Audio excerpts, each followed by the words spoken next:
दर्शकवृन्द नमस्कार। कार्यक्रम स्वस्थ जीवनको आजको श्रृङ्खलामा यहाँलाई हार्दिक स्वागत छ। कार्यक्रम लिएर आज पनि हामी उपस्थित भएका छौँ एनटिभी प्लस, एनटिभी कोहलपुर र एनटिभी इटारीमा। यो कार्यक्रम यहाँले हरेक दिन हेर्न सक्नुहुन्छ फरक फरक समयमा। नेपाल सरकार स्वास्थ्य तथा जनसङ्ख्या मन्त्रालय, राष्ट्रिय स्वास्थ्य शिक्षा सूचना तथा सञ्चार केन्द्र र नेपाल टेलिभिजन बीचको सहकार्यमा यो कार्यक्रम निर्माण एवं प्रसारण हुने गर्छ। कार्यक्रममा हामी स्वास्थ्य सम्बन्धी विभिन्न जानकारीमूलक सामग्री प्रस्तुत गर्ने गर्छौँ। दर्शकवृन्द, समृद्ध नेपाल सुखी नेपालीको साझा राष्ट्रिय आकांक्षा हामीले सङ्गालिरहेका छौँ। त्यसका लागि के कुराहरू आवश्यक पर्छन्, त्यसका आधार स्तम्भ के हुन् त भन्दा हरेक नागरिक स्वस्थ हुनु पनि त्यसको लागि अत्यन्तै आवश्यक कुरा हो। यो विज्ञहरूले निष्कर्ष निकालेको कुरा हो। त्यसैले पनि यो कार्यक्रम हामीले निकै प्राथमिकताका साथ यसरी प्रस्तुत गर्ने गरेका हौँ दैनिक रूपमा। त्यसमाथि नेपालको संविधानमा नै स्वास्थ्यलाई मौलिक हकको रूपमा व्यवस्था गरिनुले पनि यो आवश्यकता अझै धेरै स्पष्ट पारेको छ। हो, यिनै कुराहरू हामी यहाँ सम्बोधन गर्छौँ र सकेसम्म धेरै चाहिँ जानकारीहरू प्रस्तुत गर्छौँ जुन तपाईँहरूले दैनिक जीवनमा आइपर्न सक्ने या आइपरिरहेका स्वास्थ्य समस्याका निराकरण गर्ने खालका जानकारी रहने गर्छन्। त्यसका लागि हामी विज्ञहरूसँग पनि छलफल गर्ने गर्छौँ। आज पनि हामीसँग त्यस्तै खालका केही सामग्रीहरू छन्। आउनुहोस्, ती सामग्री के छन् एकैछिन जानकारी लिउँ।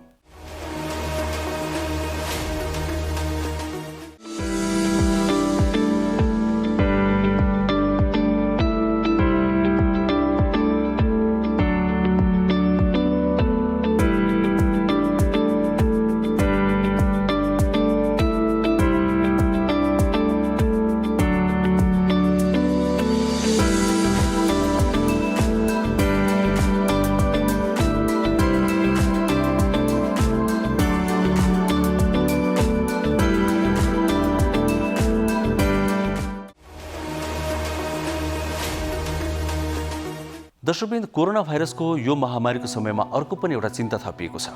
कालो ढुसी, जसले आँखामा सङ्क्रमण गर्छ, त्यो पनि नेपालमा पनि भर्खर देखिन थालेको छ। यसले हामीलाई के हानि गर्छ त? यो सङ्क्रमण भयो भने हामीलाई कस्तो असर गर्छ? यो सङ्क्रमणबाट कसरी जोगिने लगायतका विषयमा हामीले एउटा रिपोर्ट तयार पारेका छौँ। आज हामी यो रिपोर्ट प्रस्तुत गर्दैछौँ। त्यसपछि हामी स्वास्थ्य संवाद पनि आज प्रस्तुत गर्नेछौँ। स्वास्थ्य संवादमा आज हामी विशेष गरी होम आइसोलेसनमा बस्दा के कुरामा ध्यान दिनुपर्छ भन्ने विषयलाई समेट्नेछौँ। यतिखेर कोरोना भाइरसको सङ्क्रमणको कारण अस्पतालमा भन्दा पनि धेरै व्यक्ति होम आइसोलेसनमै छन्। त होम आइसोलेसनमा बस्दा के कुरा ध्यान दिने, खानपानमा कसरी ध्यान दिने लगायतका विभिन्न कुराहरू समेटिएको स्वास्थ्य संवाद आज हामी प्रस्तुत गर्नेछौँ। यो सँगै कोरोना भाइरसको सङ्क्रमणका कुराहरू पनि पक्कै पनि त्यो संवादमा आउनेछन्। त्यसका लागि एकजना विज्ञसँग हामीले संवाद गरेका छौँ।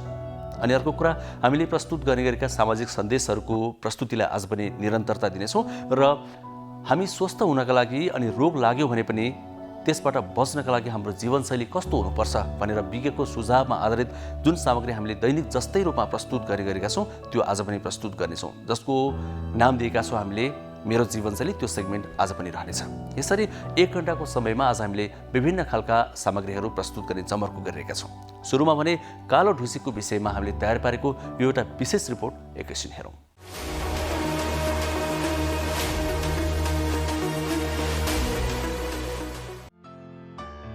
कोरोना भाइरस महामारीले आक्रान्त बनाइरहेको बेला अर्को रोगको सङ्क्रमण देखिएको छ। कालो ढुसीबाट हुने म्युकरमाइकोसिस नामक सङ्क्रमणबाट केहीको मृत्यु भएको छ। कोभिड-19 भएका बिरामीमा आँखा, नाक र अनुहार बिगार्ने कालो ढुसी सङ्क्रमण अहिले कतिपय मानिसमा पुष्टि भएको छ।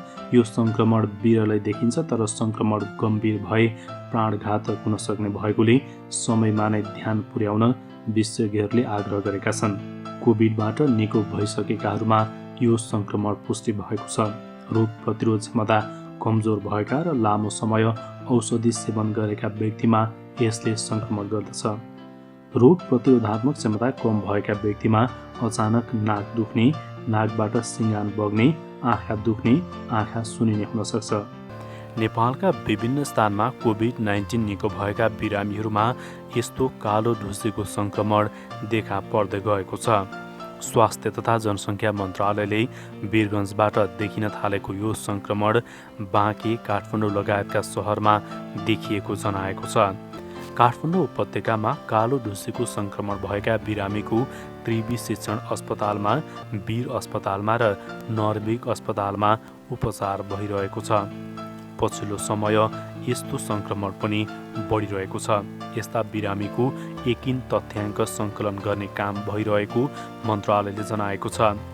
कोभिड निको भएका व्यक्तिहरूमा रोग प्रतिरोधात्मक क्षमता कमजोर हुने भएकोले यो सङ्क्रमण हुने विज्ञहरूले बताएका छन्। सङ्क्रमण गम्भीर भए प्राणघातक पनि हुन सक्छ।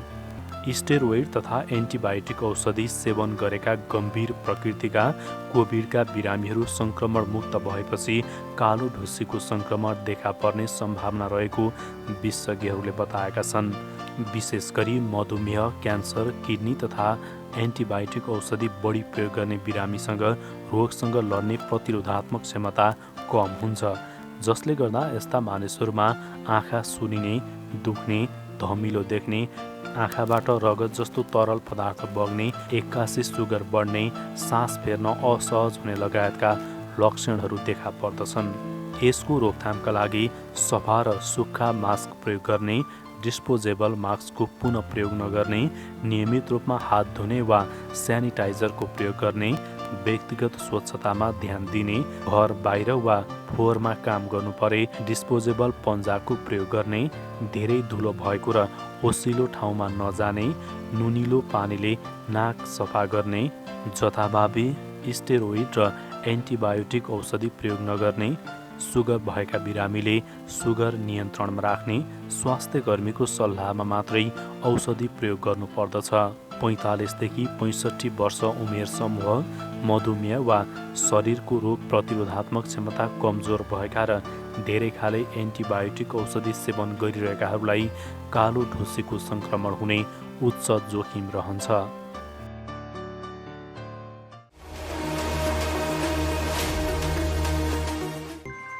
दिदी, मास्टर मास्क छ दिनु न 3टा।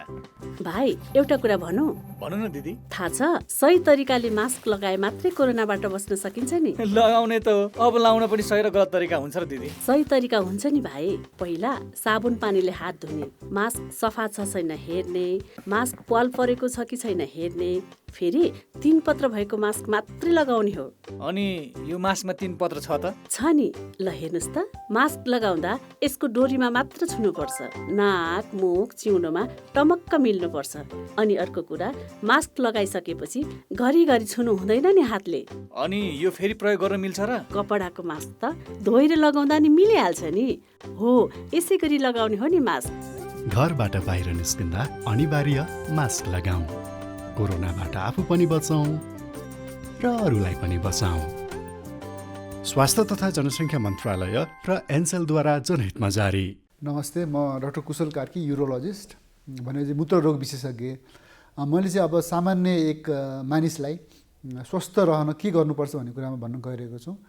अब मान्छे उमेर अनुसार हामीले कुरा गर्नुपर्ने हुन्छ। बच्चा, एउटा वयस्क र एउटा चाहिँ बुढो मान्छे भनौँ न, त्यहाँ उहाँहरूको फरक फरक रहनसहन हुन्छ। भनेपछि बिहान बच्चाहरूले के गर्नुपर्ने हुन्छ र वयस्कले के गर्नुपर्छ र बुढा मान्छेले के गर्नुपर्छ भन्ने कुरा हामीले कुरा गर्नुपर्ने हुन्छ। अब सामान्य नानीहरूको चाहिँ उहाँको बढ्दो उमेर भएको हिसाबले गर्दाखेरि सही मात्रामा खाने र यसमा चाहिँ उसको बुवा आमा पेरेन्ट्सहरूले चाहिँ कस्तो गर्नुपर्छ भन्ने कुरा हुन्छ। त्यसमा चाहिँ सही मात्रामा सबै ब्यालेन्स डाइट भन्ने हुन्छ। सबैलाई हुन्छ, बच्चाहरूलाई चाहिँ बढ्दो उमेर भएकोले प्रोटिनको धेरै आवश्यकता हुन्छ, उनीहरू बढ्ने उमेर भएको हिसाबले गर्दाखेरि, र क्याल्सियम धेरै खानुपर्ने हुन्छ। क्याल्सियम पाउने कुरा भनेको हाम्रो दुध, दही, त्यो कुराहरू बच्चाहरूले धेरै खानुपर्ने हुन्छ। र प्रोटिन मान्छेमा चाहिँ धेरै जस्तो चाहिँ माछा मासुमा पाइन्छ। सबै मान्छेले माछा मासु नखाने हिसाबले गर्दाखेरि त्यसको बारेमा गेडागुडीहरू खाने चलन हुन्छ। सकेसम्म हामीले चाहिँ अब यो फर्टिलाइजरहरू, रासायनिक नमिलाएको चाहिँ खाँदाखेरि स्वस्थ भइन्छ र ताजा खानेकुरा खानु पऱ्यो र फलफुलहरू धेरैमा जोड गर्नु पऱ्यो। यो कुराहरू चाहिँ गर्नुपर्ने हुन्छ। र उहाँहरूको चाहिँ वजन, हामीले चाहिँ अहिले पहिला चाहिँ खाना नपाएर चाहिँ समस्या भइरहेको हुन्थ्यो भने अब धेरै खाएर पनि समस्या भइरहेको हुन्छ। त्यही भएर चाहिँ आफ्नो उमेर अनुसार र तौल उचाइ अनुसारको चाहिँ वजन पनि हामीले मेन्टेन गर्नुपर्छ। र अलिकति केही शङ्का लाग्यो भने हामीले चिकित्साबाट जानुपर्ने हुन्छ। त्यसरी अब एडल्ट मान्छेहरू चाहिँ उनीहरू चाहिँ अब वयस्क मान्छेहरू, उनीहरूको उनीहरू चाहिँ अब विभिन्न पेसाले गर्दाखेरि उनीहरू धेरै चाहिँ एक्टिभिटी धेरै हुन्छ र महिला र पुरुषहरूमा चाहिँ विभिन्न कामहरू गर्नुपर्ने हुन्छ। त्यो हिसाबले गर्दाखेरि हामीले सामान्यतया चाहिँ स्वस्थ जीवन लगाउँदा खानामा चाहिँ विशेष जोड गर्नु पऱ्यो। सही खाने, सही कुरा खाने भन्नाले स्वस्थ खाने। अब सबैको हामीले अब किनेरै खाने हो, किनेर खाँदाखेरि सबै हाम्रो कन्ट्रोलमा हुँदैन। त्यही पनि हामीले सकेसम्म चाहिँ ध्यान पुर्याएर स्वस्थ सडेकोलेको खाने नखाने, स्वस्थ खानेकुरा खाने र खाँदाखेरि सबै ब्यालेन्स डाइट भन्छ कार्बोहाइड्रेट मतलब गुलियो कुराहरू प्रोटिन र फ्याटहरू यो मिलाएर खानुपर्ने हुन्छ केही कुरा धेरै खाने केही कुरा कम खाने भन्ने हुँदैन र अर्को कुरा चाहिँ दिनमा कतिचोटि खाने भन्ने कुरा हुन्छ हामीले अहिले चाहिँ गर्दाखेरि दिनमा सकेसम्म 4 चोटि खाने 4 चोटि चाहिँ खाँदाखेरि एकचोटि टन्न चाहिँ अटेस गरी खानु हुँदैन बरु थोरै खाने ब्यालेन्स पुरै सबै कुरा मिलाएर खाने यो कुरो खानेकुरा कुरो अर्को चाहिँ अनि आज म मूत्ररोग विशेषज्ञ भएको हिसाबले गर्दाखेरि झोल कुराहरूमा चाहिँ अलिक बढी जोड दिनुपर्ने हुन्छ हामीले मैले भन्दाखेरि चाहिँ लगभग एउटा एडल्ट मान्छेले चाहिँ दिनमा 2 देखि 2.5 लिटर पिसाब निकाल्नु पर्ने हुन्छ यो हामी नापेर बस्ने कुरा हुँदैन सामान्यतया हामीले अन्दाजको भरमा चाहिँ त्यति भएन भने चाहिँ हाम्रो शरीरमा चाहिँ झोल कुरा पुगेको छैन भन्ने कुरा थाहा हुन्छ र अर्को यसलाई थाहा पाउने कुरा चाहिँ हाम्रो पिसाबमा चाहिँ कलर आउनु भएन पिसाब बिहान एकचोटि गर्दाखेरि चाहिँ पहेँलो पिसाब आउन सक्छ तर त्यसपछिको पिसाबमा पहेँलो रङ आयो भने हामीले खाएको झोल कुरा पानी पुगेको छैन भन्ने बुझिन्छ र पिसाब गर्दाखेरि पोल्नु भएन दुख्नु भएन यति कुरा चाहिँ हामीले हरेकचोटि विचार गर्नुपर्ने हुन्छ यो पुगेन भने चाहिँ हामीले अब पानीहरू जस्तै खानु पर्यो अर्को चाहिँ अब खानपान सँगसँगै अब यो एक्सर्साइजको कुरा शारीरिक व्यायामको कुरा हो पहिलाको जीवनशैली अहिले फरक छ त्यही भएको हिसाबले हामीले दिनको चाहिँ आधा घन्टा भयो भने आफ्नो शरीरको लागि चाहिँ छुट्याउनु पर्ने हुन्छ र हामीले गर्ने व्यायामहरू गर्ने शरीरलाई स्वस्थ राख्न चाहिँ यो कुराहरू गर्नुपर्ने हुन्छ र अझ तपाईको 45 वर्ष 50 वर्ष पुगेपछि अझ हामीले आफ्नो स्वास्थ्यको लागि चाहिँ अब एउटा लगानी नै गरे जस्तै हो तपाईले जति यसलाई ध्यान दिनुपर्ने हुन्छ पछि गएर तपाईको त्यति नै फाइदा आउँछ जस्तै यसमा पनि हामीले अब खानपिन अब 50 वर्ष पुगेपछि खानपिनमा चाहिँ हामीले पहिला जस्तो चाहिँ एकदम धेरै खाने प्रोटिन धेरै खाने फ्याट धेरै खाने नुन धेरै खाने त्यो गर्नु भएन त्यो सबै कुराहरू कम गर्नु पर्यो र व्यायामको कुराहरू अहिले पनि त्यति नै आवश्यक छ र अब यसमा चाहिँ पिसाब मूत्ररोग भएको हिसाबले गर्दाखेरि अब महिला पुरुष दुवैमा चाहिँ अब 50 वर्ष पुगेपछि पिसाबको समस्याहरू बढ्न जाने भएको हिसाबले गर्दाखेरि राति सुतेपछि कतिचोटि पिसाब फेर्न उठ्नुपर्छ र उहाँहरू दिने पछि कति पिसाब फेर्न गइरहनु भएको छ पिसाब गर्दा केही समस्या छ कि छैन पिसाबमा रगत आएको छ कि छैन पिसाब गर्दा चाहिँ फिज आएको छ कि छैन यो कुराहरू चाहिँ विचार गर्नुपर्ने हुन्छ र कति महिलाहरूमा चाहिँ अब पिसाब आफै जाने आफै बग्ने उहाँहरूले चाहिँ लाजको कारणले गर्दाखेरि भन्नु हुँदैन यो कुराहरू लाग्ने बित्तिकै डक्टरबाट चाहिँ जानुपर्ने हुन्छ र यसले गर्दाखेरि हामीलाई चाहिँ अरू रोग लाग्नबाट पनि बचाउँछ सामान्यतया चाहिँ यही हो अब यो चाहिँ हाम्रो एउटा चाहिँ फिजिकल हेल्थको कुराहरू भयो हामी चाहिँ हाम्रो भित्रको चाहिँ शारीरिक स्वस्थताको कुरा हो यो बाहेकको पनि अब हाम्रो अर्को चाहिँ मानसिक स्वस्थताको पनि कुराहरू आउँछ कति कुरा चाहिँ मान्छेहरूले धेरै चिन्ता गर्ने अब अर्को पाटो पनि तपाईँहरूले चाहिँ अब हामीले इन्फर्मेसन पाउनेको यो सामाजिक सञ्जाल हुन्छ नि फेसबुकबाट अब टिकटकबाट यसमा चाहिँ कतिपय गलत सूचनाहरू पनि आइरहेको हुन्छ त्यो कुराहरू चाहिँ ठ्याक्कै हामीले पत्याउनु हुँदैन यो चाहिँ एकदम इम्पोर्टेन्ट कुरा छ यस्तो केही लागेपछि एउटा विज्ञसँग सल्लाह गरेर यो सही हो कि होइन र यसले गर्नुहुन्छ कि भन्ने सल्लाह लिनु चाहिँ एकदम आवश्यक हुन्छ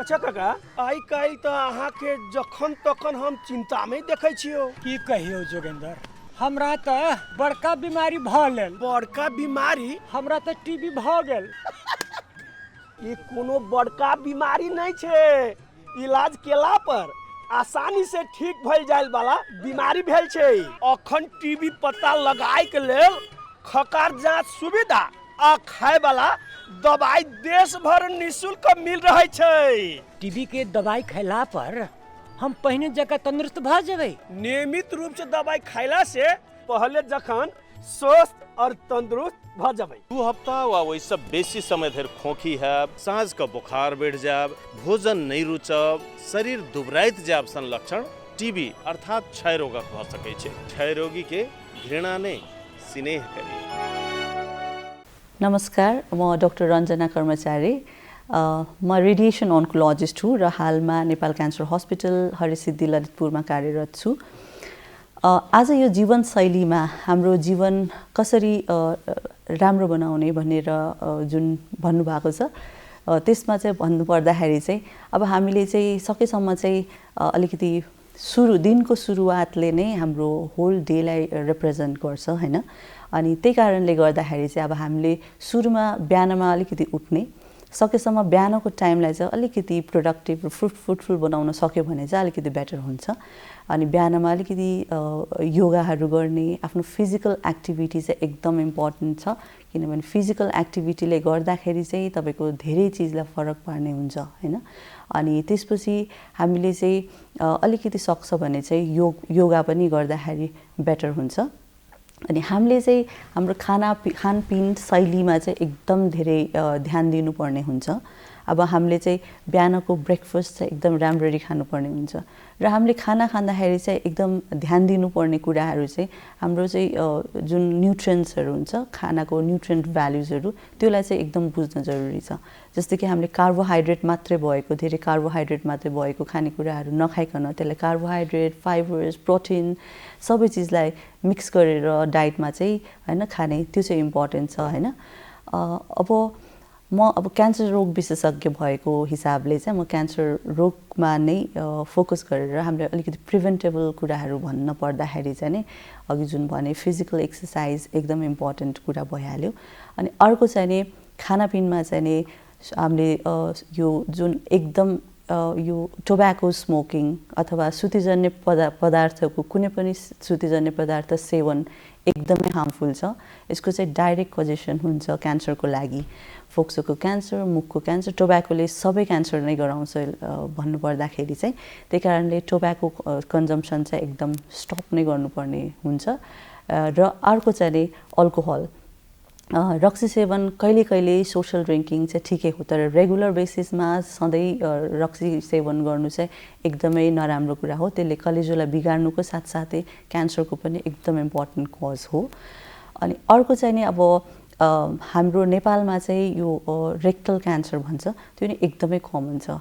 अनि अर्को जिआईमा हाम्रो जिआई भनेको जुन खाना नलीको माथिदेखि तलसम्म जुन हुन्छ अप्पर जिआई र लोवर जिआई भन्छ हैन, यो सबै चिजमा को क्यान्सरहरू पनि कमनै छ। अब हामीले यसलाई सुधार्नको लागि चाहिँ एउटा रातो मासु अलिकति कम खाने हैन, खाने नहुने चाहिँ हैन, तर एकदमै कम खाने, सकेसम्म अभोइड गर्ने हैन। अर्को चाहिँ स्मोक्ड मिट भन्छ। स्मोक्ड मिट चाहिँ ले चाहिँ अब एकदम क्यान्सरको कजेसन नै हो। अर्को प्रिजर्भड फुडहरू, प्रिजर्भ पिकल्सहरू हुन्छ, त्यो पनि नखानु नै भन्छ है, केमिकल्सहरू सकेसम्म अभोइड गर्ने। अनि अर्को चाहिँ नि हामीले दिनभरिमा पनि एकदम आफ्नो एउटा चाहिँ मानसिक जुन सोचहरू छ त्यसले पनि हाम्रो स्वास्थ्यलाई एकदम असर पर्ने हुन्छ। त्यही कारणले हामीले चाहिँ जहिले पनि पोजिटिभ थट्सहरू राख्नुपर्ने हुन्छ, दिमागमा सकारात्मक सोचाइ राख्नुपर्ने हुन्छ। र हामीले जे कुरामा पनि केही नराम्रो भइरहेछ भने त्यसको सकारात्मक एस्पेक्ट भन्छ, पोजिटिभ साइडलाई चाहिँ फोकस गऱ्यो भने चाहिँ त्यो चाहिँ अटोमेटिकली हाम्रो होल डेमा र हाम्रो जीवनमा नै त्यसले सकारात्मक वेमा चाहिँ त्यसले ट्रान्सफर्म गरि नै हाल्छ। त्यही कारणले सकारात्मक सोच राख्न एकदमै जरुरी छ। अनि हामीले जुनै फिल्डमा हामी जे काम गर्छौँ त्यो कुरामा चाहिँ अध्ययन गर्न एकदम जरुरी नै भन्छौँ र त्यसमा चाहिँ हामीले समय दिनुपर्छ। जुनै फिल्डमा जे काम गरिरहेछ भने नि राम्ररी बुझेर र त्यसलाई राम्ररी अध्ययन गरेर गर्नुपर्ने हुन्छ।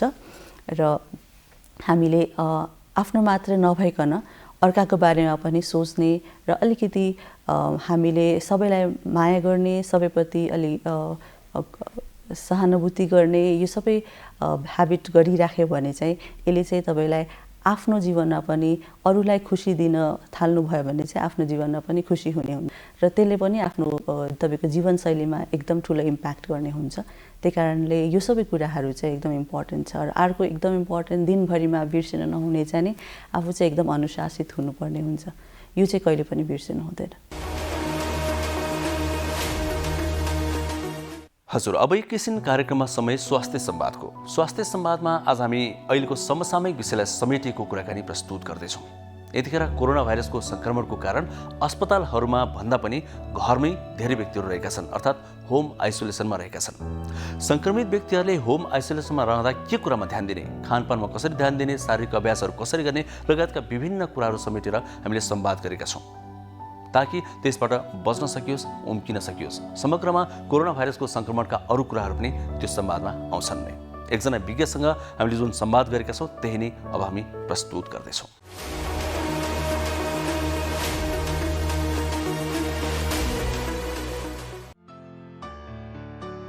अहिले कोरोना सङ्क्रमित भएपछि अस्पताल मात्र होइन घरमै बस्नेहरूको सङ्ख्या अत्यधिक छ। करिब 90% सङ्क्रमित होम आइसोलेसनमा छन्। विज्ञहरूले गम्भीर लक्षण नभए घरमै आइसोलेसनमा बस्न सुझाव दिए पनि कतिपय गम्भीर लक्षणसहितका सङ्क्रमित पनि घरमै छन्। लक्षणविहीन सामान्य ज्वरो तथा रुगाखोकी देखिएका सङ्क्रमित होम आइसोलेसनमा बस्न सक्छन्।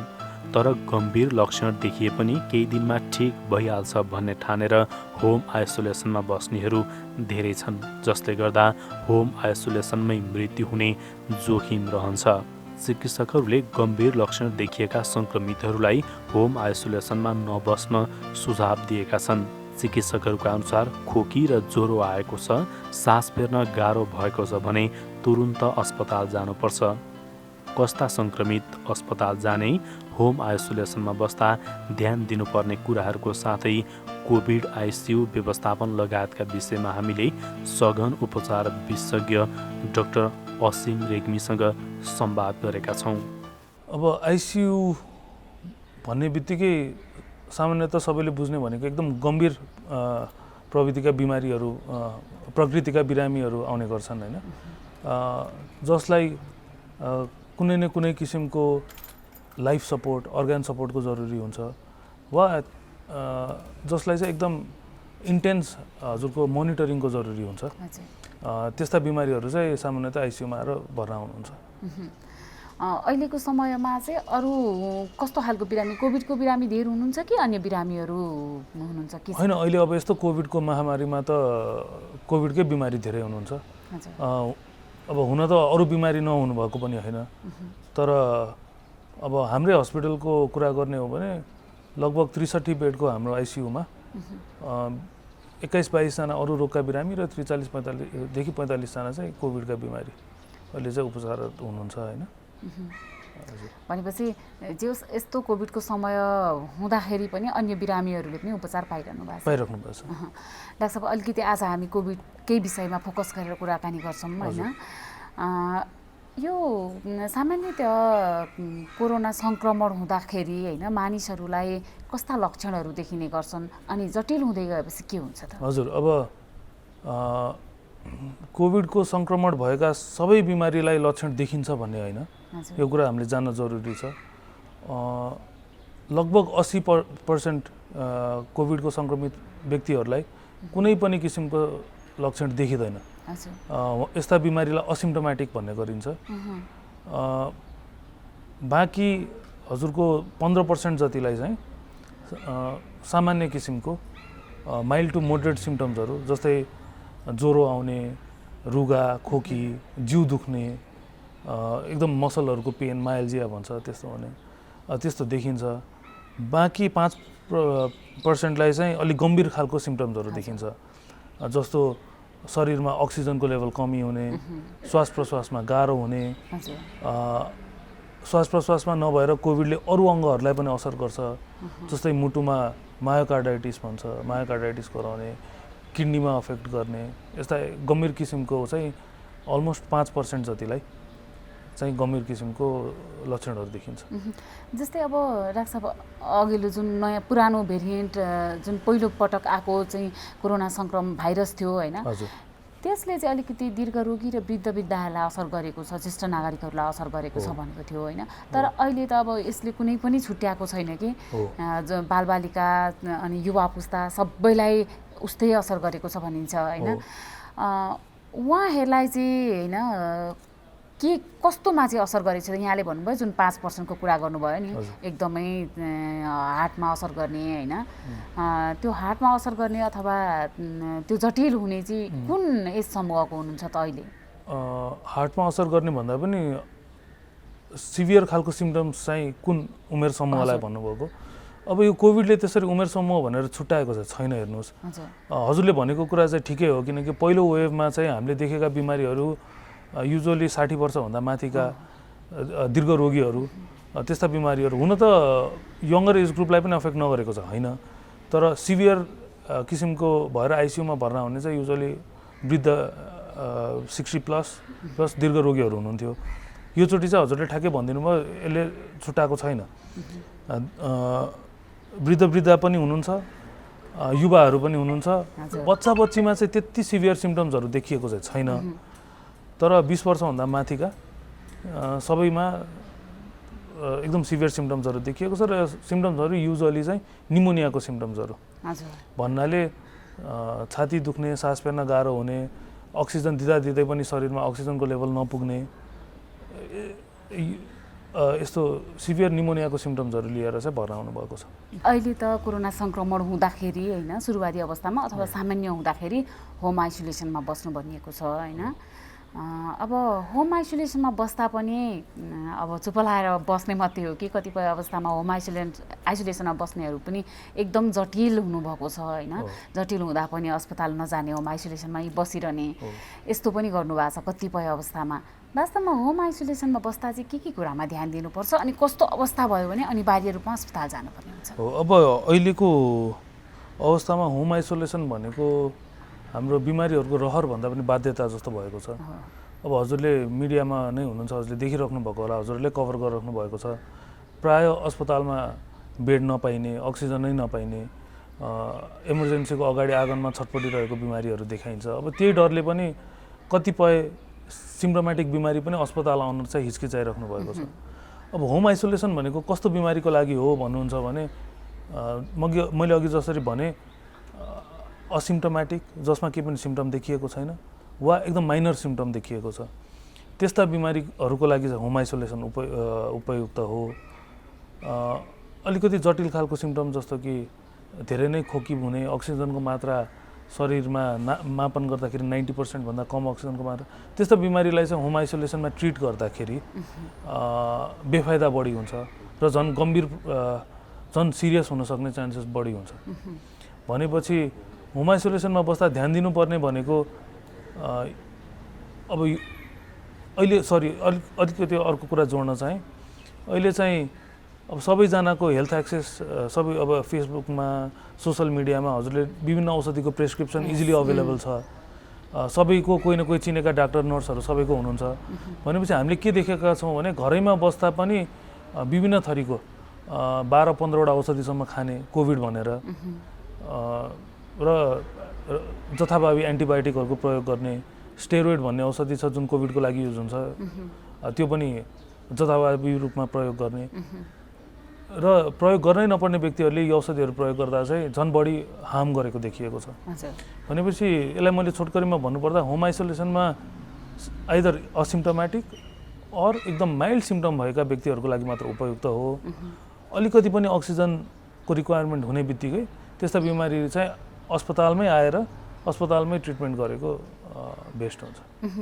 डाक्टर साहब, जस्तै अब कतिपय अवस्थामा चाहिँ अक्सिजन लेभल कम भयो भने चाहिँ के भएर कम भयो भनेर नबुझिकन अक्सिजन मात्रै बढाउनलाई अक्सिजन मात्रै दिएर घरमै बस्ने गरेको पनि पाइन्छ होइन। वास्तवमा अक्सिजन लेभल जुन घट्छ नि, त्यो चाहिँ के कारणले घटिरहेको हुन्छ? कतिपय बिरामीहरूलाई चाहिँ यही नै थाहा छैन कि होइन, यो थाहा नभएर पनि घरमै अक्सिजन लाएर पनि बसेको अवस्था छ, जसले अझ बढी जटिल बनाइरहेको छ। खासमा अक्सिजन लेभल चाहिँ के कारण कम हुन्छ? हजुर, अब कोभिडको भाइरसले शरीरमा प्रवेश गरिसकेपछि त्यसले के गर्छ भन्नुहुन्छ भने अब त्यो भाइरससित लड्नको लागि हाम्रो जुन शरीरको इम्युनिटी हुन्छ त्यसलाई अब एक्टिभेट गर्ने भयो। त्यसले गर्दा एउटा हाइपर इम्युन रेस्पोन्स भन्छ। त्यसले गर्दाखेरि हाम्रो लङ्समा चाहिँ एक किसिमको ड्यामेज हुन जान्छ, जसलाई निमोनिया भन्छौँ हामी होइन। त्यो निमोनियाले गर्दाखेरि हाम्रो फोक्सोले नर्मली जुन अक्सिजन को एक्सचेन्ज गर्नुपर्ने हुन्छ, हामीले लिएको अक्सिजनलाई रगतमा गएर घोल्ने र रगतबाट चाहिँ कार्बन डाइअक्साइड निकालेर फोक्सोले फाल्ने जुन फोक्सोको प्राइमरी काम हो, त्यो नै इफेक्टिभली गर्न नसक्ने निमोनियाको कारणले गर्दाखेरि शरीरमा अक्सिजनको मात्रा चाहिँ घट्न जान्छ। अब यसरी घरमा अक्सिजनको लेभल मोनिटर गर्दाखेरि अक्सिजनको मात्रा कम हुन थालेको देख्ने बित्तिकै त्यो मान्छेले चाहिँ के बुझ्नु पर्यो भने मलाई निमोनियाको सिम्टम्सहरू देखिन थाल्यो र अक्सिजनको मात्रा घट्न थालिसकेपछि चाहिँ मलाई अस्पताल गएर अक्सिजन अस्पतालमै लिने प्लस त्यो साथसाथै अरू औषधिहरू हुन्छ जुनलाई चाहिँ अस्पतालमा गएर डाक्टरहरूको निगरानीमा प्रयोग गर्नुपर्ने हुन्छ। अब त्यो गर्नुपर्ने जरुरी भयो भनेर बुझ्न जरुरी हुन्छ। डाक्टर साहब, जस्तै अब यो कोरोना सङ्क्रमण चाहिँ कस्ता प्रकारका मानिसहरूलाई चाहिँ एकदम जटिल हुने गरेको पाउनु भएको छ? अब यो अहिले हेर्दाखेरि चाहिँ मैले यो सेकेन्ड वेभको कुरा गरेँ। सेकेन्ड वेभमा चाहिँ पहिले जस्तो दीर्घरोगी वृद्ध भनेर छुट्याएको छैन यसले। हामीले एकदमै यङ मान्छेहरू पनि गुमाएका छौँ कोभिडको सङ्क्रमणमा। भनिसकेपछि यो एज ग्रुपको अलिकति यङ एज ग्रुपको मान्छे चाहिँ हामी सेफ छौँ, अलि बुढाबुढीलाई मात्र हुन्छ भनेर चाहिँ त्यस्तो भ्रामक इन्फर्मेसन चाहिँ म दिन चाहदिनँ। सबैजनालाई कोरोनाले उति नै सिकिस्त बनाउन सक्ने चान्सेस चाहिँ उत्तिकै छ सबै एज ग्रुपलाई। भनेपछि सबै उमेर समूहका मानिसहरूलाई हुन्छ। हजुर हजुर, सबै उमेर समूह। सँगसँगै नि जस्तै अब अन्य रोग लागेका हैन, छातीसँग विशेष गरी छातीसँग सम्बन्धित समस्या भएका बिरामीहरूलाई चाहिँ कतिको असर गर्ने गरेको छ त यो कोरोना सङ्क्रमणले? असर त मैले भनिहालेँ सबैलाई इक्वली नै गर्छ। तर पहिलेदेखि नै श्वास प्रश्वासको समस्या भएका बिमारीहरू उहाँहरूलाई चाहिँ अझ बढी जटिल हुन जान्छ। यो जसलाई पहिलेदेखि घरमा अरू समस्याले गर्दा अक्सिजन लिएर बसिराख्नु भएको हुन्छ जस्तो दमका बिमारी, उहाँहरूमा चाहिँ अझ बढी जटिल हुन जान्छ। जस्तै नि डाक्टर साहब, यो कोरोना भाइरस सङ्क्रमण हुन नदिन हैन अथवा भइसकेपछि चाहिँ बिरामीहरूले अथवा घरका मानिसहरूले अन्य मानिसहरूले के कुरामा चाहिँ विशेष गरी ध्यान दिनुपर्छ? अब यो कुरा त अहिले लास्ट 1 वर्षमा धेरैचोटि रिपिटेडली हामीले सुन्दै पढ्दै आइरहेका छौँ। सबभन्दा इफेक्टिभ भनेको मास्किङ, जुन मास्क लगाउने र सामाजिक दूरी कायम गर्ने र अब सेनिटाइजर युज गर्ने, खोक्दा हाच्छिउँ गर्दा मुख छोपेर, अब सङ्क्रमण देखिएका मान्छेहरूले आफूलाई सेल्फ आइसोलेट गर्ने। अब यिनै कुराहरू हुन् सङ्क्रमण रोक्नको लागि। भिडभाड नगर्ने, कोभिड वार्डमा कोभिडका बिरामीहरूसँग उनीहरूसँग नजिक गएर उनीहरूलाई छोएर उपचार गरिरहनु भएको छ हैन, कसरी बस्नुभयो त अहिलेसम्म? होइन, अब यसमा चाहिँ अब हामी आइसियुमा काम गर्ने आइसियुका फिजिसियनहरू चाहिँ स्पेसली एकदम हाई रिस्कमा छौँ। किनकि कोभिडकै बिमारीहरूसित हजुरले भन्नुभएको जस्तो प्रत्यक्ष रूपमा उपचार एकदम नजिक गएर उपचार गर्नुपर्ने, हामीले गर्ने प्रोसिड्योरहरू भनेको उहाँकै कोभिडका सङ्क्रमित बिमारीहरूको फेसको नजिक, श्वास नलीको नजिक त्यहाँ गएर उपचार गर्नुपर्ने हुन्छ होइन। भनेपछि हामी एकदम हाई रिस्कमा चाहिँ छौँ। तर त्यो हाई रिस्कमा छौँ भनेर नै हामीले अझ बढी प्रिकसन लिने गर्छौँ। अब जस्तो N95 मास्क, त्यसपछि अरू हुन्छ PAPR भन्ने एउटा डिभाइस हुन्छ, ती डिभाइसहरू प्रयोग गर्छौँ, प्रपर PPE लगाउँछौँ। अब ग्लोभ्सहरू, ह्यान्ड सेनिटाइजर हरेकचोटि बिरामीलाई छुन अगाडि छोइसकेपछि ह्यान्ड सेनिटाइज गर्ने, एभ्री टाइम कोभिडबाट बाहिर निस्किसकेपछि अब नुहाउने, लुगा फेर्ने, अब यी सबै गर्दै आएर नै अहिलेसम्म बाँचिएको जस्तो लाग्छ। प्लस अब भ्याक्सिनेसनको पनि कुरा भयो। अब स्वास्थ्यकर्मीहरू मेजोरिटीले त अहिले डबल डोज भ्याक्सिन लगाइसक्नु भएको छ जस्तो लाग्छ। त्यसले पनि धेरै हेल्प गरेको चाहिँ छ। भनेपछि जोगिन चाहने हो, जोगिन सक्ने हो भने जोगिने सम्भावना धेरै हुँदो रहेछ नि हैन र? हो, केयरफुल हुने हो भने जोगिन सक्ने सम्भावना धेरै छ। अब हस्पिटलमा चाहिँ हामी अलि बढी केयरफुल हुन्छौँ किनकि हामीलाई थाहा छ वरिपरि हाम्रो चारैतिर कोभिड छ भनेर। अब घरमा पसल जाँदा बाहिर चाहिँ मानिसहरूले त्यो नेग्लेक्ट गरेको पाइन्छ हैन। मेरो आमा बुवालाई मैले कोभिड सार्दिनँ भन्ने भ्रम हुन्छ, हजुरबा हजुरआमालाई मबाट सर्दैन भन्ने हुन्छ, उहाँहरूलाई लागेको छैन भन्ने हुन्छ। भनेपछि यो कम्युनिटीमा चाहिँ बढी नेग्लेक्ट गरेको पाइएको छ। जसले गर्दा यो ट्रान्समिसन चाहिँ कम्युनिटी लेभलको ट्रान्समिसन चाहिँ हुन त अहिले अब यो लास्ट 2-4 दिनमा अलिअलि घटेको देखिएको छ। तर पनि भित्र चाहिँ अझ पनि कम्युनिटी ट्रान्समिसन जारी नै छ हैन। यो चाहिँ हामी नै केयरफुल नभएर हो। हजुर डाक्टर, जस्तै यो नि जुन पुरानो भेरिएन्ट थियो जब आउँदाखेरि त्यतिखेर चाहिँ सुरुमा अब लकडाउन पनि भयो, सायदै त्यसै अलि धेरै जटिल हुन पाएन। यो नि पुरानो भेरिएन्ट र नयाँ भेरिएन्टको कुरा गर्दाखेरि नि नयाँ भेरिएन्ट चाहिँ कतिको चुनौतीपूर्ण छ त?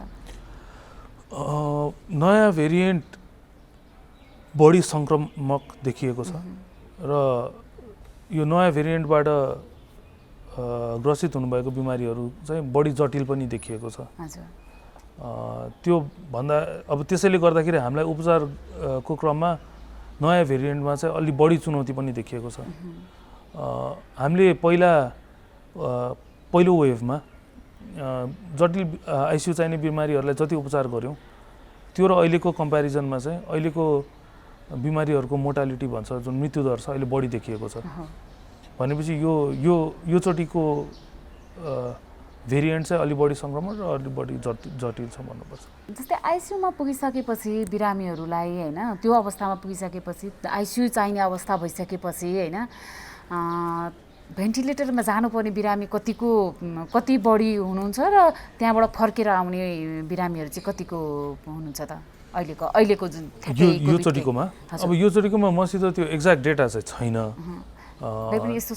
हजुर हो। अब हामीले यो चाहिँ मैले अब हजुरलाई अनुभवको बेसिसमै भन्नुपर्छ। मस्त एक्ज्याक्ट डेटा नभएको उमा 10 जना बिमारी अरू 100 जना बिमारीलाई भेन्टिलेटरमा राखियो भने अहिलेको अवस्थामा चाहिँ आइसियुमा भेन्टिलेटरमा भन्ने बित्तिकै आइसियु भित्रै भेन्टिलेटरमा राखिन्छ। भेन्टिलेटर भनेको एउटा डिभाइस हो, श्वास प्रश्वासमा हेल्प गर्ने एउटा डिभाइस हो। भेन्टिलेटरमा राखिसकेका बिरामी 100 जनालाई राखियो भने अहिलेको लगभग 30 जना जतिलाई मात्र बचाउन सकिने र बाँकी 30-40% भन्छु म, बाँकी 60%लाई बचाउन नसकिने जस्तो अवस्था छ भेन्टिलेटरमा राखिसकेपछि। हजुर, भनेपछि मेजोरिटीलाई चाहिँ बचाउन नसकिएको देखिन्छ अहिले चाहिँ। भनेपछि एकदमै धेरै जटिल भएपछि त्यो ठाउँमा राखिन्छ। भेन्टिलेटर चाहिने भनेकै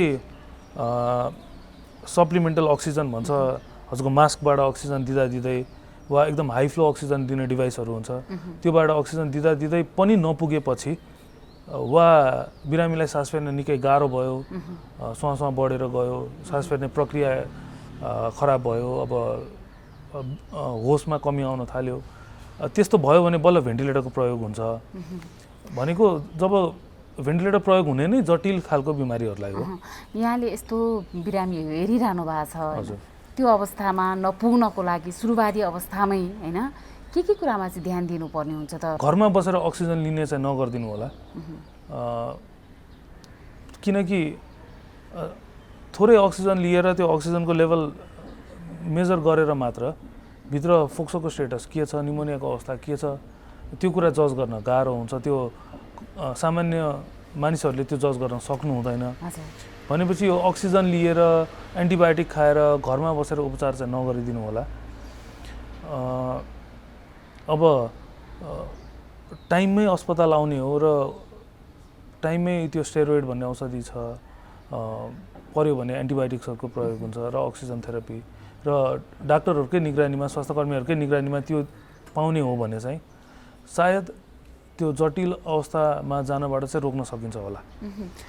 त्यो भन्दै उपचार पाएका बिमारीहरू पनि कतिपय चाहिँ उपचार पाउँदै पनि भेन्टिलेटर चाहिने त्यस्तो अवस्था चाहिँ नहुने होइन। तर अब नेग्लेक्ट गरियो भने, उपचारमा नेग्लिजेन्स गरियो भने चाहिँ त्यो अवस्था आउन सक्ने चान्सेस बढी भयो। डाक्टर साहब, जस्तै अब यो कोभिड भएका बिरामीहरूलाई होइन अहिले कस्तो प्रविधि मार्फत उपचार गरिन्छ त? कोभिड भएका बिमारीलाई सबभन्दा बढी देखिने भनेको र आइसियुमा चाहिने भनेको अक्सिजनको कमी भएर आउने भएकाले अक्सिजन कसरी दिने त भन्ने डिफ्रेन्ट खालका डिभाइसहरू हुन्छन्। Low flow oxygen delivery device भन्छ, जस्तो नेजल क्यानुला, थोरै नाकबाट मात्र अक्सिजन दिने कि मास्क लगाएर अक्सिजन दिने कि हाई फ्लो भन्छ, 60 लिटर 70 लिटरसम्म अक्सिजन दिन मिल्ने डिभाइस हुन्छ 1 मिनटमा, त्यो हाई फ्लो अक्सिजन दिने कि त्यसले पनि पुगेन भने भेन्टिलेटरको थ्रु मास्क लगाएर अक्सिजन दिने, त्यसलाई सिप्याप एनआइभी भनिन्छ, ती डिभाइसहरू भए।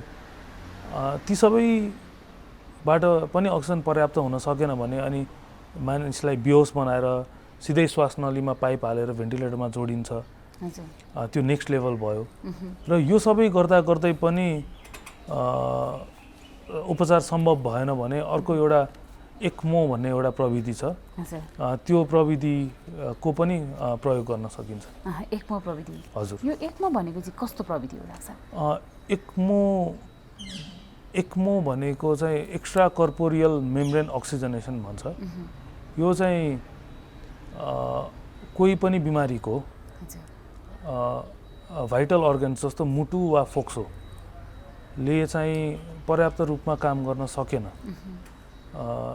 र बाँकी कन्भेन्सनल विधिहरू जुन छन् उपचारका विधिहरू जस्तै मैले अघि भने जस्तै अक्सिजन दिने यी सबै विधिहरू भने यी सबै विधिहरूबाट गर्दा गर्दै पनि त्यो फेल भयो भने चाहिँ त्यस्तो अवस्थामा चाहिँ कृत्रिम रूपमा त्यो मुटु र फोक्सोलाई सपोर्ट गर्नको लागि प्रयोग हुने एउटा निकै नै जटिल खालको एउटा उपचारको विधि हो।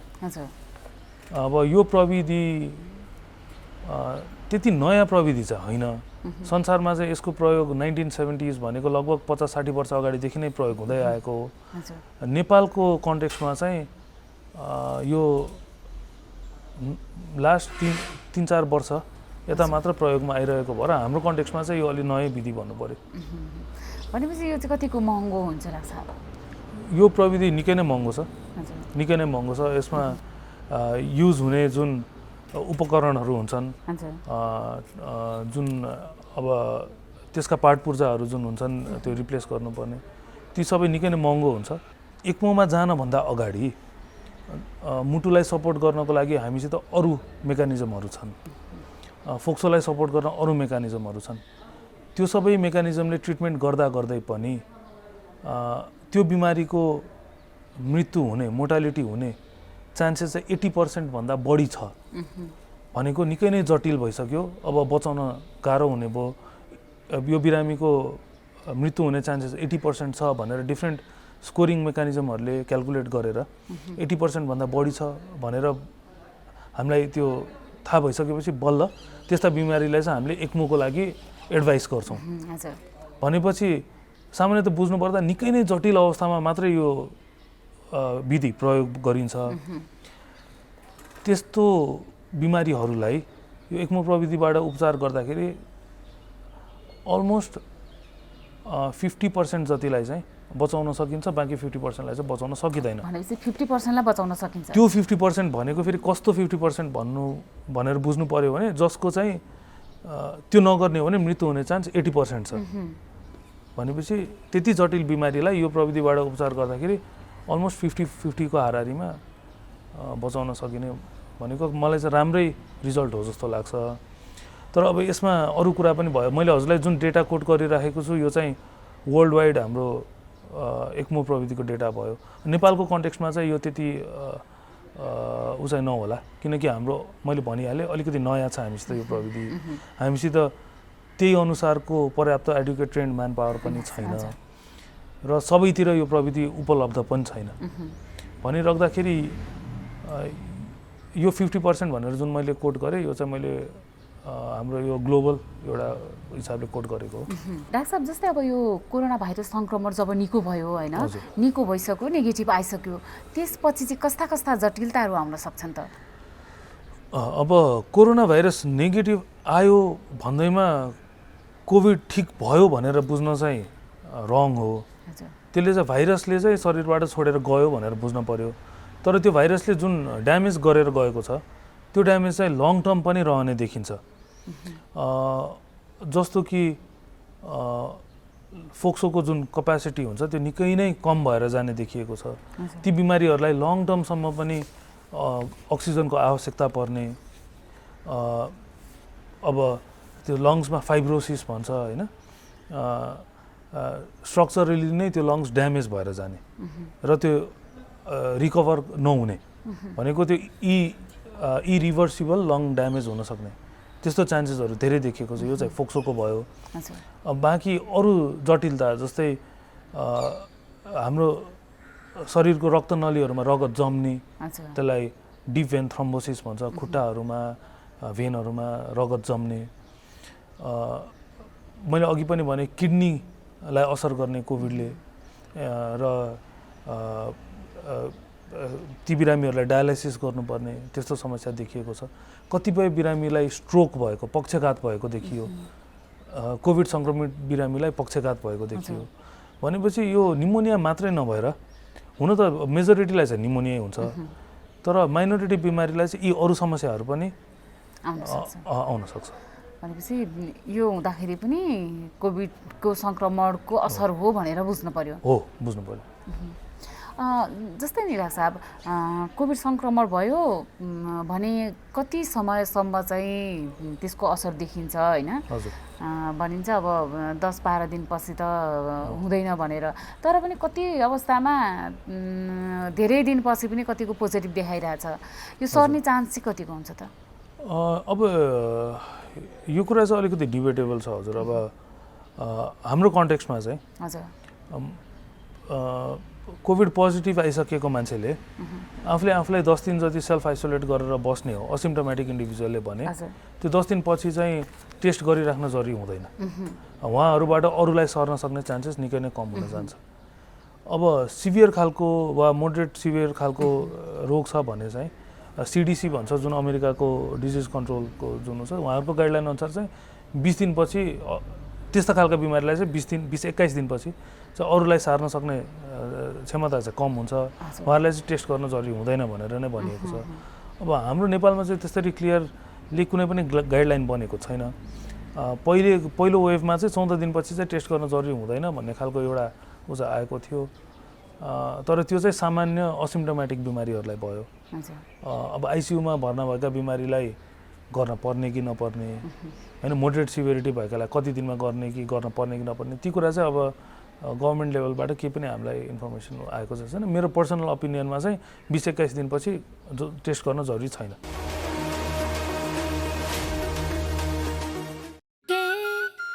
हात धुन्छौ र साबुन पानीले धुन्छु नि कति बेला धुन्छौ र छिनछिनमै धुन्छु नि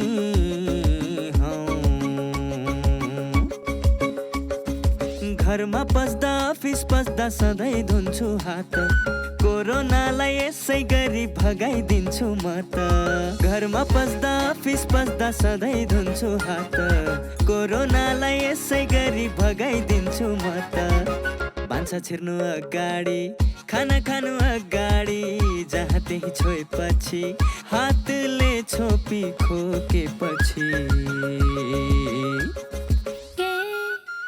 हात धुन्छौ र साबुन पानीले धुन्छु नि कति बेला धुन्छौ र छिनछिनमै धुन्छु नि कोरोनाबाट बच्ने 3 उपायहरू व्यक्ति बीच 2 मिटर टाढा बस्ने घरबाट बाहिर निस्कँदा मास्क लगाउने र बेला बेलामा साबुन पानीले मिची 20 सेकेन्डसम्म हात धुने कोरोनाबाट आफू पनि बचाउँ र अरूलाई पनि बचाउँ नमस्ते म doctor Bhajan Kumar Roniyar endocrinology and metabolism म सुगर थाइरोइड र हर्मोनको स्पेशलिस्ट आज तपाईहरुले यो जीवनशैलीको बारेमा म भन्न गइरहेको छु नर्मली डायबिटिज बिरामीदेखि लिएर हामी नर्मल मान्छेले पनि गर्नुपर्ने कुरा एउटै हो एक नम्बर त हामीले चाहिँ जीवन स्वस्थ बनाउनको लागि चाहिँ बिहान एटलिस्ट 1 घण्टा चाहिँ मर्निङ वाक गरौँ अझै अब यंगस्टरहरु हुनुहुन्छ भने त जिम जोइन्टदेखि लिएर एरोबिक्स एटलिस्ट एरोबिक्स एक्सरसाइज चाहिँ गर्नु पर्यो त्यो बाहेक तपाईले योगा मेडिटेसन गर्नुस् मेन्टल स्ट्रेस लेभलहरु पनि कम हुन्छ त्यो सँगसँगै हामीले चाहिँ खानपिनमा चाहिँ कन्ट्रोल गर्नुपर्ने हुन्छ नर्मली आजकलको जुन बच्चाहरुदेखि लिएर अब स्कुल जाने बच्चाहरु ठुलोदेखि लिएर सबैले चाहिँ बडी फास्ट फुड फ्राइड फुडहरुमै बडी ध्यान दिन्छ इभन प्यारेन्ट्सले पनि मेरो बच्चा अलि मोटो घाटो छैन त्यो चाहिँ हामीले नसोचौं बच्चा मोटो घाटो भन्दा पनि हामीले हेल्दी चाहिँ हुनुपर्छ त्यही भएर बच्चाहरुलाई पनि सक्दो यो फ्राइड फुड फास्ट फुड रेस्टुरेन्टमा लगेर खुवाउने यस्तो चिल्लो खुवाउनु भन्दा राम्रो बरु घरकै तपाईको यो भेजिटेबल्सहरु देखि नर्मल दाल भात तरकारी खुवाउने गर्नुस् फ्रुट्सहरु बडी खुवाउने गर्नुस् मासु माछा अंडा पनि प्रोटिन डाइटहरु चाहिन्छ त्यसै गर्नुस् अझ यो प्रोटिन डाइटहरुमा बडी यो रातो मासुहरु चाहिँ सक्दो नखाऊ बरु यसको चिकन फिशहरु यो पोल्ट्रीहरुको बरु खाँदा चाहिँ राम्रो हुन्छ त्यसपछि अब हामीले यो चुरोट र मदिराहरु पनि छोड्ने गर्नु पर्यो चुरोटले पनि नराम्रो कम्प्लिकेसनहरु ल्याउँछन् जस्तै मुटुको समस्या फोक्सोको समस्याहरु आउन सक्छ त्यसै रक्सीले गर्दाखेरि कलेजोको समस्याहरु आउन सक्छ यसले गर्दाखेरि सुगर प्रेसरहरु सबै बढ्न सक्छ त्यही भएर चाहिँ सक्दो तपाईको चाहिँ रक्सी खादैन हम कहिलेकाहीँ खानै गर्नु पर्यो पनि भन्छौं हामीले चाहिँ 1 देखि 2 प्याक त्यो भन्दा चाहिँ सक्दो खाना चाहिँ मिल्दैन भनेर इभन डायबिटिज भएको बिरामीले पनि नर्मली क्यालोरी मेन्टेनहरु गरौँ डायबिटिज भएको बिरामीले चाहिँ मेनली चाहिँ हाई कार्बोहाइड्रेट चाहिँ खानु गर्नु भएन चिनीबाट बनेको खानेकुराहरु तेलमा तारेकोहरु रातो मासु कोल्ड ड्रिंक्स घिउ तर चुरोट रक्सीहरु चाहिँ नखाऊ खानेकुरा हामीले डायबिटिज बिरामी होस् या नर्मल बिरामी नै नर्मल मान्छे भए पनि थोरै गरेर दिनमै 5-6 पटक, जसले गर्दा हाम्रो शरीरको मेटाबोलिजम बढाउनु पर्यो क्या। जति मेटाबोलिजम बढाउनु भयो भने हाम्रो त्यति मोटोपन चाहिँ अलिक कम हुन्छ भनेर के। किनकि नत्र मोटोपन हुनुको कारण नै हो कि हामीले बिहान बेलुकै 2 छाक टन्नै खान्छौँ, फेरि दिउँसो खाइराख्नु हुँदैन। त्यही भएर थोरै गरेर खानुहोस्। खाना खाँदाखेरि चाहिँ कार्बोहाइड्रेटको मात्रा चाहिँ अलिक कम गरौँ। त्यसपछि प्रोटिन्स, भिटामिन्स, मिनरल्सहरूलाई चाहिँ अलिकति बढाएर राख्ने गर्नुहोस्। प्लस स्ट्रेस लेभलहरू पनि काम गर्नु। नर्मली आफूलाई टाइम दिनुहोस्।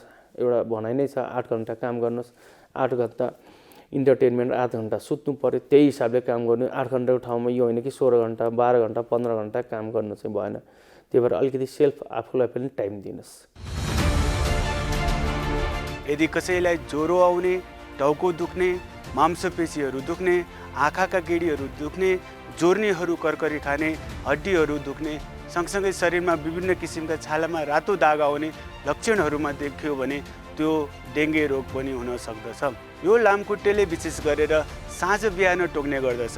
साँझ बिहान बाहिर निस्कनु पर्यो भने लामबाउले कपडाहरू लगाउनुपर्छ।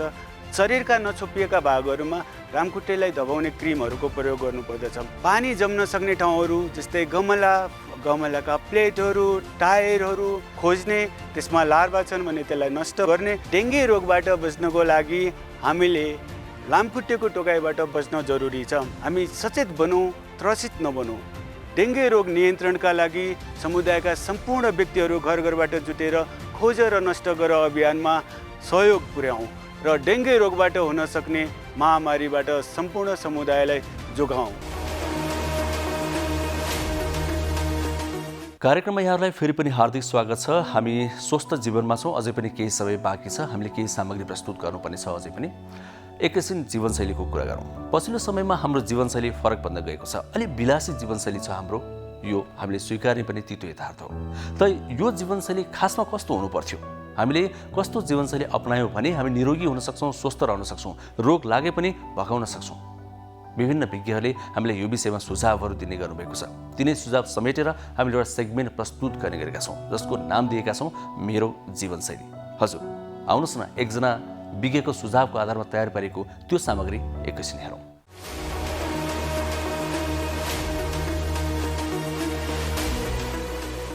नमस्कार, म डाक्टर अरुणा उप्रेती, जनस्वास्थ्य विज्ञ हो र म पोषणको बारेमा धेरै कुराकानी गर्छु। मैले डाक्टर भएर काम गर्न थालेको 34 वर्ष पुगिसकेछ। नेपालका 73 जिल्लामा विभिन्न कामको सिलसिलामा पुगेको छु। साथसाथै मैले संसारका अरू देशहरू जस्तो अफगानिस्तान, इरान, सुडान, श्रीलङ्का, भारत, तिब्बत, लाओसमा पनि जनस्वास्थ्य विज्ञ भएर काम गरिसकेको छु। र यो विभिन्न ठाउँहरूमा गएर काम गरिसकेपछि मलाई एउटा महत्त्वपूर्ण ज्ञान के भयो भने हाम्रो नेपालमा हामीलाई एकदम थुप्रै कुरा प्रकृतिले हामीलाई वरदान दिएको रहेछ। हाम्रा नेपालमा पर्याप्त मात्रामा स्वास्थ्यकर खानेकुराहरू रहेछ। तिनीहरूलाई हामीले प्रयोग मात्रै गर्न नजानेको रहेछौँ र आफ्नो जीवनशैली अहिलेको यो बेलामा स्वस्थ जीवनशैली अपनाएर स्वस्थ रहनु एकदमै महत्त्वपूर्ण कुरा रहेछ। स्वास्थ्यकर खानेकुरा खानुपर्छ भनेपछि धेरै मानिसहरूलाई एकदम महँगो खानेकुराहरू, बाहिरका खानेकुराहरू भन्ठान्छन् मान्छेले। तर वास्तवमा स्वास्थ्यकर खानेकुराहरू भनेको हाम्रै घर आँगनमा भएको, अब यदि हामी किसान छौँ भने त घर आँगनमै हुन्छ, नभए भने हामीले किनेर खानुपर्छ। दाल चामल तरकारीहरू, जुन दाल चामल तरकारीहरू किनेर हामीले भान्सामा बनाएर खान्छौँ, तिनीहरू नै हुन् स्वास्थ्यकर खानेकुरा।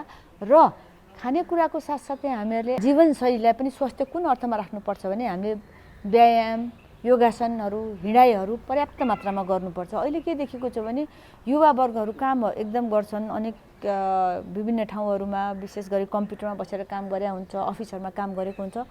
तर उनीहरूको अस्वस्थ जीवनशैलीले गर्दाखेरि युवा अवस्थामै मुटुको रोग, उच्च रक्तचाप, मधुमेहको समस्या हुन्छ।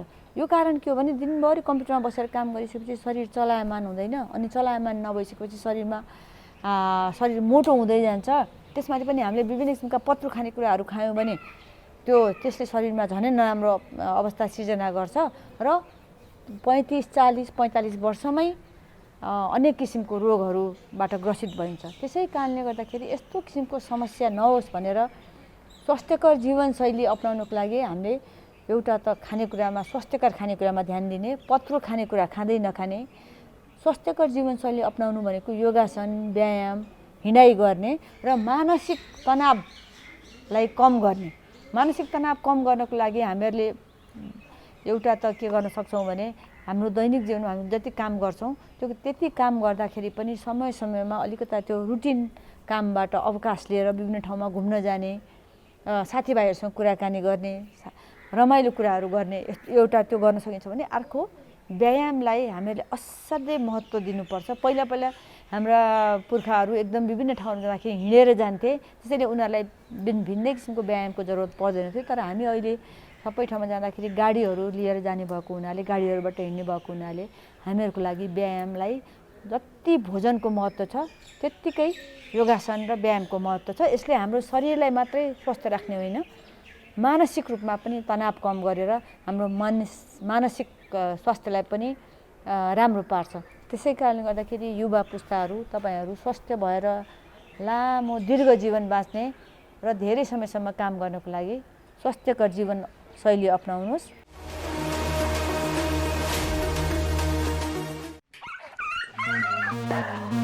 किन लखडा तिमीहरूले कुकुरलाई? ऊ त्यहाँ नारायण दाइले कुकुरले टोक्यो। ओहो, साउन पानी लिएर आऊ त छिटै ल्या। नारायण बाबु, काँटोको कुकुरले। कुकुर हेर्नुहोस् न। ए साउन पानी छिटै ल्याउनु दौडा। कसको कुकुर रहेछ? खै टोकेर भाग्यो, भुसिया हो कि? कुकुरले साउन पानी। ल्याउ।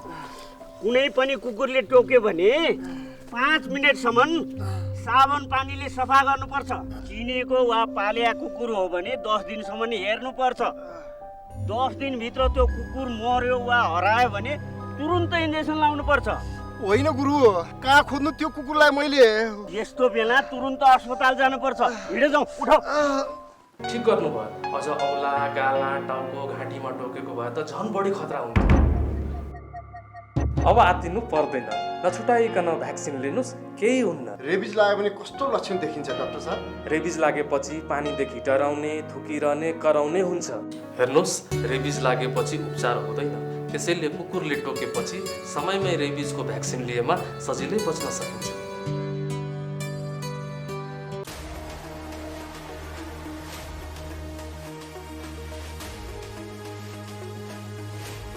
कार्यक्रम स्वस्थ जीवन हरेक दिन एनटिभी प्लसबाट बिहान 7 बजेदेखि 8 बजेसम्म र पूर्ण प्रसारण साँझ 5 देखि 6 बजेसम्म, एनटिभी कोहलपुरबाट 1 देखि 2 बजेसम्म र एनटिभी इटहरीबाट दिउँसो 2 देखि 3 बजेसम्म प्रसारण हुने गरेको छ।